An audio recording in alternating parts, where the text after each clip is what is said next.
دربار میں فاطمہ زہرا کا ذاتی حق کے مطالبے کے لیے حاضر ہونے کا مطلب یہ ہے کہ انسانوں یہ کہنا چاہتی ہے نہ تمہیں توحید سمجھ میں آئی ہے، نہ اللہ سمجھ میں آیا ہے، نہ قرآن سمجھ میں آیا ہے، نہ اسلام سمجھ میں آیا، کچھ بھی سمجھ میں نہیں آیا۔ آخر کیوں؟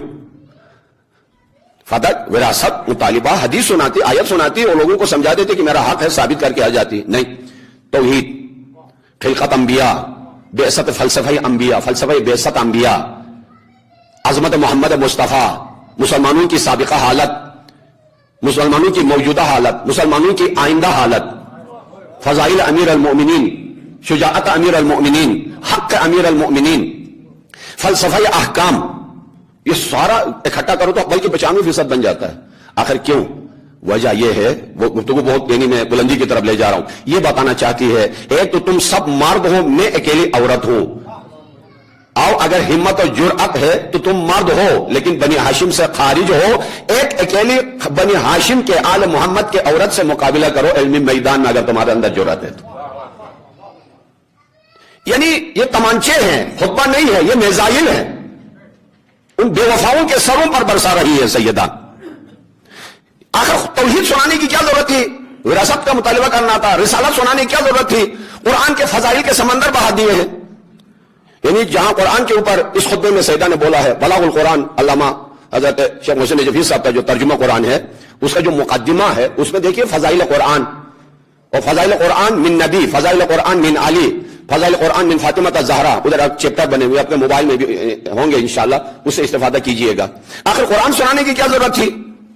جواب یہ ہے کہ اگر ان لوگوں کو توحید سمجھ میں آ جاتی تو زہرا آج دربار میں نہ ہوتی، اگر پیغمبر سمجھ میں آئے ہوتے تو آج دربار میں زہرا حاضر نہ ہوتی، قرآن سمجھ میں آ چکا ہوتا تو آج وراثت سے محروم نہ ہو جاتی، ان کو انسانیت اور اسلام سمجھ میں آیا ہوتا تو آج دربار میں زہرا کو قیام کے ساتھ اور گریہ کے ساتھ خطبہ دینا نہ ہوتا۔ اسلام اگر ان کی زبان پر آیا ہے اور دل میں داخل ہو چکا ہوتا، خود ہی اٹھا کے 2-10 ہو کے ادب کے ساتھ حق حوالہ کر دیتے۔ دربار میں فاطمہ زہرا کا ذاتی حق کے مطالبے کے لیے حاضر ہونے کا مطلب یہ ہے کہ انسانوں یہ کہنا چاہتی ہے نہ تمہیں توحید سمجھ میں آئی ہے، نہ اللہ سمجھ میں آیا ہے، نہ قرآن سمجھ میں آیا ہے، نہ اسلام سمجھ میں آیا، کچھ بھی سمجھ میں نہیں آیا، ورنہ یہ حال نہ ہوتا۔ میں ایک معرفت کا جملہ کرنا چاہتا ہوں، جب خالی ہاتھ واپس آ گئی، مولا علی علیہ السلام کا آمنا سامنے ہوا خلیفہ وقت کے ساتھ، کہا کہ فاطمہ کو حق کیوں نہیں دیا؟ کہا ثابت نہیں کر سکی، گواہوں کی طرف دوبارہ آتا ہوں، ثابت نہیں کر سکی اپنے حق کو، ثابت نہ کر سکنی یعنی کیا کہنا چاہتا ہے؟ ثابت نہیں کر سکی کا مطلب ہے کہ دعویٰ میں خطا پر ہے۔ ہاں یہ بات یعنی انشاءاللہ آپ سمجھ رہے ہیں، دعویٰ غلط ہے، وہ دعویٰ غلط کرنے والا معصوم نہیں ہوتا ہے، حق نہ ہو اور حق کا دعویٰ کرے وہ عادل ہی نہیں رہتا ہے، مومن ہی نہیں رہتا ہے، چیزیں کہ تاج عصمت ان کے سر پر ہو۔ دیکھیے قرآن میں ہے کہ مجادلہ کہتے ہیں، مجادلہ دو جملوں کے اندر دشمن کو شکست و خار سے دوچار کر دو، جو مسلمات اس کے پاس ہے اسی کے حوالے سے۔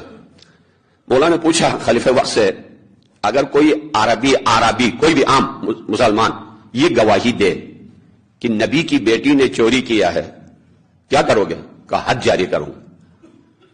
حد جاری کا مطلب کیا ہے؟ ہاتھ کاٹ دوں گا۔ مولا نے فرمایا لقد کفرتا، تو کافر ہو گیا، اس لیے کہ دو گواہوں کو آمنے سامنے کیا آپ نے، ایک اللہ، ایک عام آدمی۔ عام آدمی اگر دعویٰ کرے کہ نبی کی بیٹی نے چوری کیا ہے، اس کی بات سنو گے، اللہ تعالیٰ نے نبی کی بیٹی کی عصمت و طہارت پہ گواہی دی ہے، انما یرید اللہ لیذھب عنکم الرجس اہل البیت ویطہرکم تطہیرا سے۔ اللہ کی گواہی کو ٹھکرایا اور بندے کی گواہی کو قبول کیا، بندے کی گواہی کو ترجیح دے کر اللہ کی گواہی کو ٹھکرانے والا مسلمان نہیں رہتا ہے، کافر ہو گئے ہو۔ اکبر دشمن زہرا، اکبر دشمن زہرا، اکبر دشمن زہرا، اکبر دشمن زہرا۔